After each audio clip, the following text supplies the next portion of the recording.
السلام علیکم۔ بسم اللہ الرحمن الرحیم۔ اللہ نرمی کرنے والے، مہربانی کرنے والے کی شناخت یا پہچان کے ساتھ دوستو، رکوع سجود سیریز کا یہ لیکچر نمبر 16 ہے، اور آج سورہ 13 جو کہ سورہ الرعد ہے، اس کی آیت نمبر 15 پر میں بات کرنا چاہوں گا۔ اس آیت کے مروجہ تراجم کو پڑھنے کے بعد جو باتیں سامنے آئیں وہ میں آپ سے شیئر کرنا چاہوں گا۔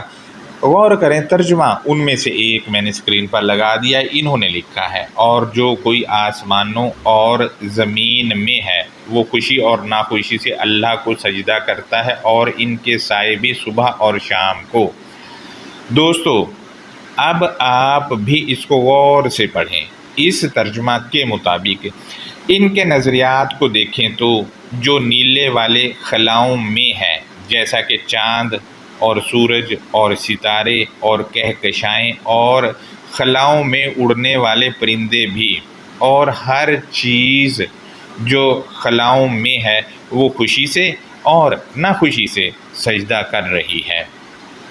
اسی طرح ان کے نظریہ کے مطابق الارضی یہاں مٹی والی زمین ہے، تو جو مٹی والی زمین میں ہے وہ بھی خوشی اور ناخوشی سے سجدہ کر رہا ہے۔ دوستو، میں آپ کو بتاتا چلوں کہ ہم بطور انسان اور ہمارے ساتھ ساتھ چوپائے ہیں اور پرندوں میں اور بھی بہت سے جانداروں میں سے ہم مٹی والی زمین میں، یعنی مٹی والی زمین کے اندر نہیں رہتے یا مٹی والی زمین میں نہیں رہتے، بلکہ ہم سب مٹی والی زمین کے اوپر رہتے ہیں۔ کسی چیز پر رہنا اور کسی چیز میں رہنا، اس میں زمین اور آسمان کا فرق ہے۔ اگر کوئی آدمی چھت کے اوپر چڑھتا ہے تو اس کے متعلق کہا جاتا ہے کہ وہ چھت پر ہے، یہ کبھی نہیں کہا جاتا کہ وہ چھت میں ہے۔ اسی طرح ہم مٹی والی زمین میں نہیں ہیں، بلکہ مٹی والی زمین کے اوپر رہتے ہیں۔ لہذا سوچیں اب کہ اس آیت میں الارضی جس کی یہ بات ہو رہی، یہ کون سی ہے؟ مٹی والی ہے یا کچھ اور ہے؟ اگر تو آپ مٹی والی لیتے ہیں تو پھر آپ کو زمین کی تہہ کے اندر رہنا پڑے گا، کیونکہ آیت میں فی لگا ہوا ہے، اعلیٰ نہیں ہے۔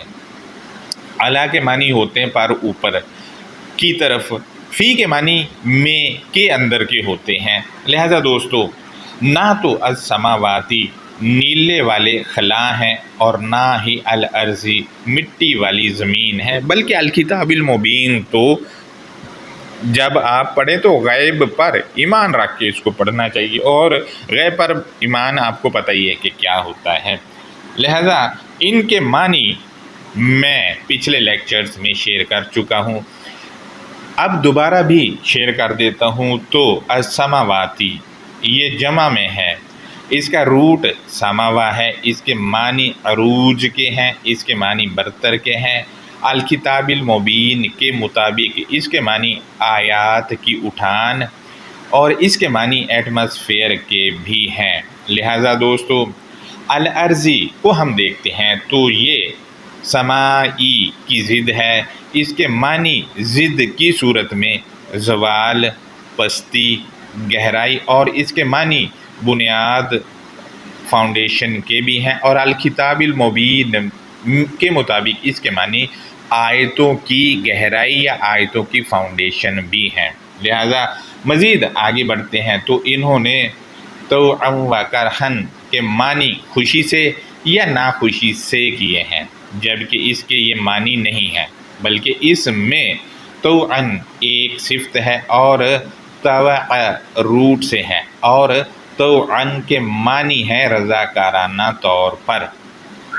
اس کے دوسرے معنی ہے اپنی مرضی سے۔ اگلا لفظ ہم دیکھتے ہیں کرہن، یہ کرہ روٹ سے ہے، اس کے معنی ہے غیر ارادی طور پر، یعنی ارادہ نہ ہو تب بھی سجدہ کر لیتے ہیں۔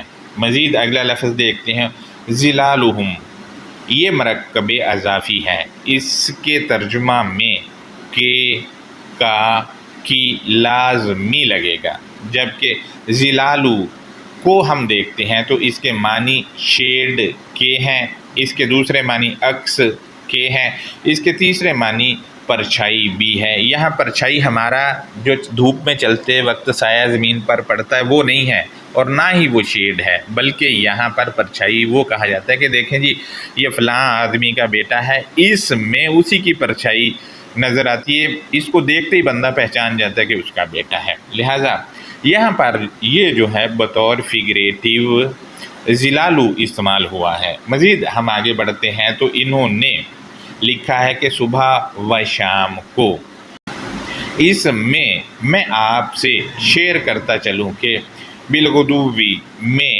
بھی حروف جارہ ہے، اس کا ترجمہ ہی نہیں کیا ہمارے پیارے مترجمین نے، انہوں نے ترجمہ میں کو لکھا ہے، یہ اس کا ترجمہ نہیں بنتا بلکہ کو بھی غلط لکھا ہے، کیونکہ غدوی حالت جر میں ہے، اس کے ترجمہ میں کو نہیں بلکہ کے کا کی لگے گا۔ اسی طرح الآصال کے معنی بھی اسی پیٹرن پر ہوں گے، بی کے معنی کے ساتھ ہوتے ہیں، اور یہ بھی آپ سے شیئر کرتا چلوں کہ بالغدوی والآصال بطور محاورہ بھی اس کا ترجمہ یہاں پر لیا جا سکتا ہے۔ جیسا کہ ہم کہتے ہیں کہ یار میں تو صبح شام اس راستے سے گزرتا ہوں، یعنی کسی بھی وقت گزر جاتا ہوں، یا میرا آنا جانا ہے اس راستے سے، اس کو بھی ہم اکثر اپنی زبان میں کہہ دیتے ہیں کہ میں صبح شام اس راستے سے گزرتا ہوں، یا پھر کبھی کسی بچے کو ڈانٹنا ہو تو اس کو کہا جاتا ہے میں تمہیں صبح شام یہ بات کہہ رہا ہوں کہ یہ کام نہیں کرنا، تو اس کا مطلب یہ ہوتا ہے کہ کسی بھی وقت کہہ دی جاتی ہے، کوئی ٹائم فریم مقرر نہیں ہوتا۔ دوستو میں آپ سے الآصال کے معنی شیئر کروں تو یہ معرفہ ہے، یہ شام جو روز ہوتی ہے اس کی بات ہی نہیں ہو رہی یہاں پر، بلکہ اس کا روٹ اصلہ ہے، اور اسی روٹ سے سورہ ابراہیم کی آیت نمبر 24 میں لفظ اصلو آیا ہے۔ اس کے معنی جڑ اور پیور اور خالص کے انہوں نے خود کیے ہیں وہاں پر، جبکہ اس کا الجذع اصیل ہے، اس الجذع سے اس کے معنی اصل کے ہیں، پیور اور خالص کے بھی ہیں۔ لہذا دوستو بالغدوی کو دیکھتے ہیں تو یہ غادوا روٹ سے ہے، اس کے معنی سویرا، اور اس کے دوسرے معنی ہے آنا جانا سے متعلق۔ لہذا تو اس آیت کی انڈرسٹینڈنگ کی جانب بڑھنے سے پہلے پچھلی آیات کا خلاصہ میں آپ سے شیئر کروں تو اس سے پچھلی والی آیت میں وہ افراد ہیں جو گمراہی میں ہیں، لہذا جو گمراہی میں ہیں وہ الحق کو نہیں پہنچ سکتے، اور وہ اللہ کی ویلیو گھٹائے ہوئے ہیں، اسی وجہ سے وہ گمراہی میں گئے اور الحق کو نہ پہنچ سکے۔ وہ یہ ترجمہ بھی میں نے لگایا ہوا ہے اس آیت کا، لیکن اس کے متضاد میں وہ افراد آئیں گے جو الحق پر ہیں اور وہ گمراہی میں نہیں ہیں بلکہ وہ اللہ کے نور پر ہیں، اور وہ اللہ کو منوان مان رہے ہیں ویلیو گھٹائے بغیر۔ تو ان کے لیے اس آیت میں کہا جا رہا ہے کہ وَلِلَّهِ يَسْجُدُ۔ دوستو اس میں یسجدو میں واحد مذکر غائب کی ضمیر چھپی ہوئی ہے، مستتر ضمیر، اور وہ پیچھے جا رہی ہے ان افراد کے گروہ کی طرف جو خالق کو الحق مان رہے ہیں اور اس کی ویلیو گھٹائے بغیر مان رہے ہیں، لہٰذا ان کے لیے یہاں کہا گیا ہے وَلِلَّهِ يَسْجُدُ، اور کائنات بنانے والے کے لیے وہ مان رہا ہے، یعنی وہ گروہ جو ہے وہ مان رہا ہے، اور اس کا دوسرا ترجمہ بن رہا ہے وَلِلَّهِ يَسْجُدُ، اور کائنات بنانے والے کے لیے وہ عمل درآمد کر رہا ہے۔ دوستو عمل درآمد تبھی ہوگا جب پتہ ہوگا کہ الکتاب المبین میں کیا کیا عمل کرنے کو دیے گئے ہیں، اور اس کے لیے پھر محنت کرنا پڑے گی۔ اس کا تیسرا ترجمہ ہوگا وَلِلَّهِ يَسْجُدُ، اور کائنات بنانے والے کے لیے وہ فرما برداری کر رہا ہے۔ دوستو فرما برداری بھی تبھی ہوگی جب پتہ ہوگا کہ الکتاب المبین میں کیا رکھا ہوا ہے جس پر عمل کرنا ہے اور اس کو منوان ماننا ہے، لہذا منوان ماننا اور عمل کرنا یہی فرما برداری ہے۔ دوستو یہ کون ہے جو کائنات بنانے والے کے لیے مان رہا ہے؟ تو اس کا جواب اس والی آیت کے اگلے حصے میں بھی دیا گیا ہے، یہ کہہ کر کہ من فی السماواتی والارض، جو بھی عروج میں ہے یا جو بھی برتری کے اندر ہے یا جو بھی آیتوں کی اٹھان کے اندر ہے اور جو بھی آیتوں کی گہرائی یا جو بھی آیتوں کی فاؤنڈیشن میں ہے۔ دوستو اب آپ دیکھیں وہ مان رہا ہے، کس کو مان رہا ہے؟ جو بھی عروج میں ہے۔